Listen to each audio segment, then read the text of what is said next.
حضرت مولانا خالد سیف اللہ رحمانی general secretary آل India Muslim personal لا board نے اپنے بیان میں کہا ہے کہ ہندوستان ایک سیکولر، کثیر مذہبی اور کثیر ثقافتی ملک ہے۔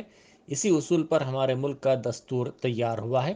اسکولوں کی نصابی اور غیر نصابی سرگرمیوں میں بھی اس کا لحاظ رکھنے کی ہدایت دی گئی ہے۔ دستور ہمیں اس بات کی اجازت نہیں دیتا ہے کہ سرکاری تعلیمی اداروں میں کسی خاص مذہب کی تعلیم دی جائے یا کسی خاص گروہ کے عقیدے پر مبنی تقریبات منعقد کی جائیں، مگر افسوس اس بات کا ہے کہ موجودہ حکومت اس اصول سے ہٹتی جا رہی ہے اور وہ ملک کے تمام طبقات پر اکثریتی فرقے کی سوچ اور روایات کو مسلط کرنے کی کوشش کر رہی ہے۔ اسی کے نتیجے میں حکومت ہند نے انڈر سیکرٹری وزارت تعلیم نے 75ویں یوم آزادی سالگرہ کے موقع پر 30 ریاستوں میں سوریہ نمسکار کا ایک پروجیکٹ چلانے کا فیصلہ کیا ہے، جس میں 30,000 اسکولوں کو پہلے مرحلے میں شامل کیا جائے گا۔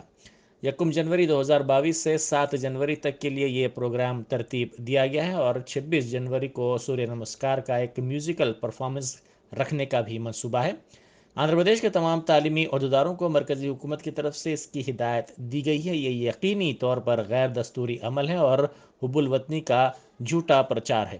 سوریہ نمسکار سورج کی پوجا کی ایک شکل ہے۔ اسلام اور مختلف اقلیتیں نہ سورج کو معبود سمجھتی ہیں اور نہ ہی اس کی پرستش کو درست جانتی ہیں، اسی لیے حکومت کی ذمہ داری ہے کہ وہ اس قسم کی ہدایت کو واپس لے اور ملک کے سیکولر اقدار کا لحاظ رکھے۔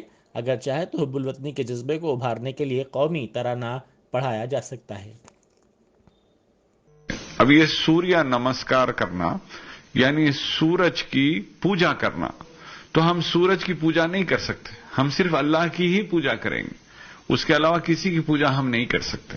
تو یہ ہمارے دھرم میں شامل ہے اور کانسٹیٹیوشن نے ہم کو اس بات کی اجازت دی ہے کہ ہم ہمارے مذہب پر رہیں، ہمارے مذہب کے تعلیمات پہ چلیں، اس کا پرچار کریں۔